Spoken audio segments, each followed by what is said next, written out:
GameRanks presents another episode of Before You Buy, the show where we give you some first impressions and some straight-up gameplay of the latest games releasing. Today we're talking about Overwatch. This is actually the first completely new Blizzard IP in 17 years.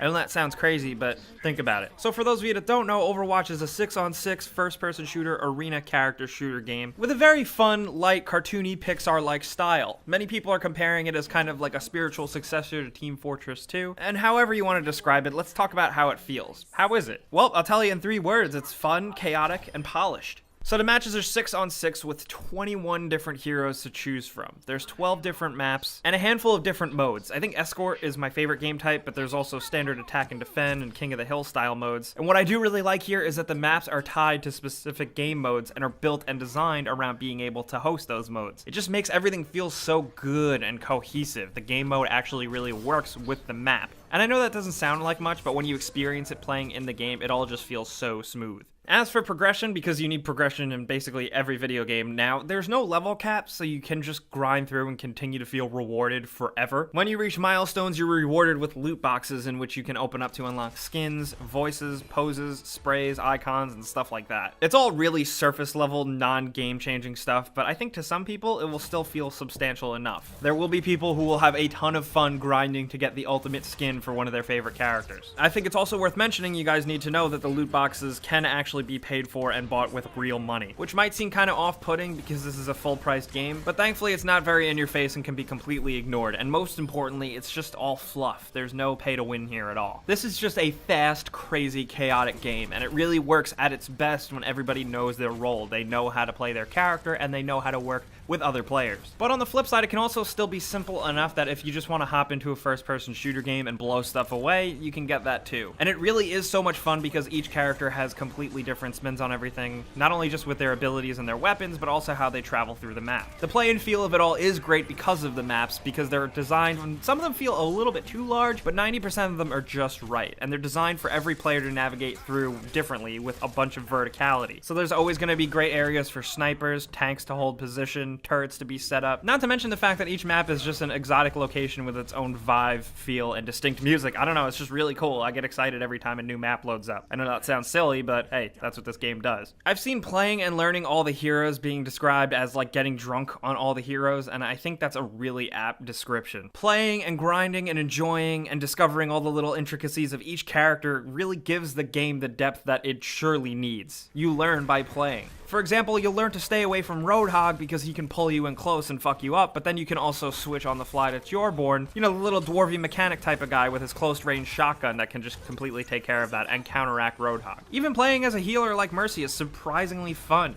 especially, once again, when everybody knows to play their role. The question remains if there may even be more balancing always needed, especially with the fact that players can choose the same character on the same team. Overwatch looks and runs great and smooth on both console and PC. Thankfully, playing with a controller isn't as bad as you think, but obviously if you're playing PC version, which is the best version, I didn't capture footage for it, this is all PS4 footage, you're gonna get the best experience on PC, especially because I feel like PC players really know what they're getting into with this game more than anybody, and they'll have a good idea of how to learn the characters quicker than people on console. There's a quick play mode and a challenge mode that's updated every week with different variations, as well as custom games being a thing, but you can't matchmake those custom games. Overall server performance and matchmaking has been fine, except for a few search slowdowns during prime time. So the price is where things get interesting, and I think it's where some of you guys may have already tuned out. It is completely full price on console and slightly cheaper on PC. It's an odd choice overall because this is just still a fully paid game that feels sometimes like a free-to-play game. You know, we're used to getting games like this in a free-to-play setting, but on the flip side, for paying and buying into this Blizzard game, you get all the later maps and add-ons and basically anything Blizzard does to the game. You get it all for free. It's all included. And if you know anything about Blizzard,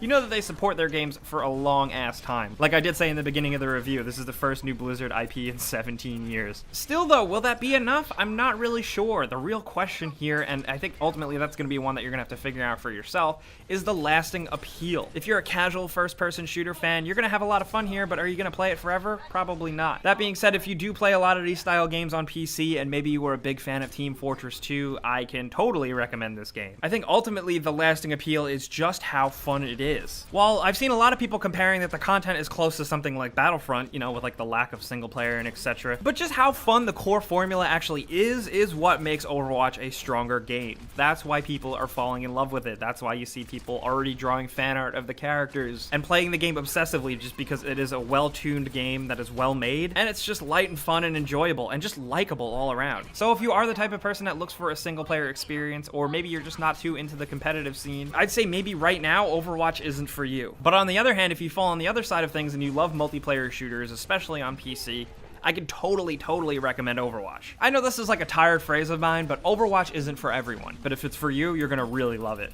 So guys, those are the things I think you need to know about Overwatch, how it feels, what it has, how it plays, and how I feel about it. But most importantly, I do want to know in the comments what you guys think about Overwatch. And I really want to know what your favorite characters to play as. My personal favorites are McCree, Tjorborn, and Zarya. But I definitely want to hear about yours down in the comments. And let me know if you're just into Overwatch as a concept at all, if you're completely turned off by the price and the lack of single player, or if you're on the flip side and you're looking for some competitive stuff to sink your teeth into. Let's talk about it down in the comments below. You guys know I'm also on Twitter, Facebook, Instagram, stuff like that, at Jake Baldino, if you want to talk about games over there. Thank you guys so much for watching. Before you buy videos are some of my favorite things to do on this channel. And you gotta know, if you click that like button and you help us out, I love you. Thank you so much. And if this is your first time here, subscribing is a great idea because we put out videos like this every single day. But as always, thanks for watching, and we'll see you guys next time.